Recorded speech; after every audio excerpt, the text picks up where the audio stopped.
What are your thoughts about electric cars? Are they the future? No, they're not the future. All they are designed to do is to disenfranchise normal people and to try and limit normal working class people's ability to actually travel and get around. Electric cars are not greener, even if you believe that CO2 is affecting climate change, which I don't and my organisation doesn't. You know, even if you believe that, they're not any better for the environment. Volvo did a report basically saying that you have to drive it for 70,000 miles for it to be any better for the environment or to be any greener whatsoever. You know, they're just rubbish. They're limp, they're horrible. The kind of men that drive them are the kind of men that would make you split the bill on the first date. I just think they're awful. But if people want to have an electric car, that's completely up to them. But it shouldn't be shoved down our throats. The whole thing, but there's an agenda going on here, and the agenda is to put poor people and working class, normal people onto public transport while the elites have their electric cars, and they'll probably have a petrol car as well in the drive because they can afford to for long journeys.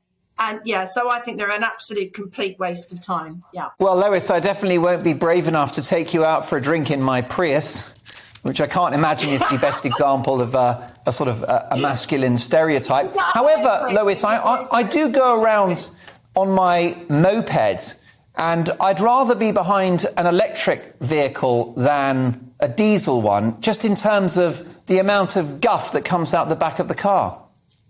Well, that's absolutely fine. But the problem is the research and development that should be being done into petrol and diesel vehicles to make their emissions in terms of pollution lesser.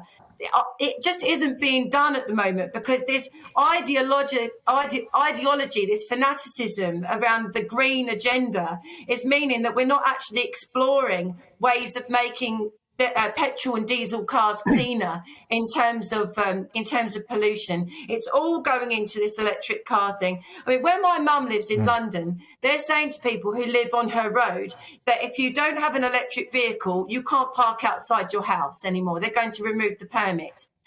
What about people that can't afford an electric car? What about people that don't want one? It just hasn't been thought through at all. And I've been working quite closely with Howard Cox of Fairfuel UK, and there's going to be a report coming out soon, which he's done with Craig McKinley, as a cradle-to-grave report all about electric vehicles. And, oh, my God, the results of that are going to be astounding. You will see that there's absolutely no benefit whatsoever, apart from the people that have invested in this guff, for normal people whatsoever.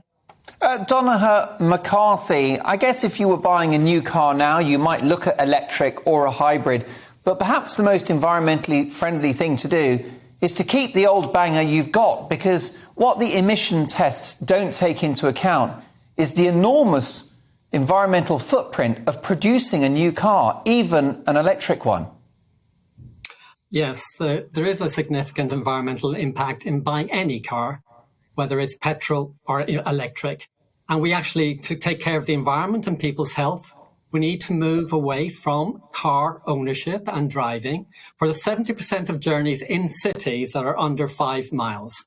We need to reduce the pollution in poor people, working class people. Most of the poorest people in our cities don't have cars. And the idea that they're paying with their lives for this car culture that Lois represents is tragic. And so what we need to do is, for those vehicles that are essential, we need to move for electric, such as delivery vehicles and people in rural areas. And in cities, we need to move towards public transport, cycling and walking to protect the health of working class people and to ensure the roads aren't clogged up. So working class people can get to work on their buses without being clogged up by cars, by the selfish minority in London who drive to work. 5% of people in London drive to work by car, and they clog up the roads for everybody else, and we need to move away from them.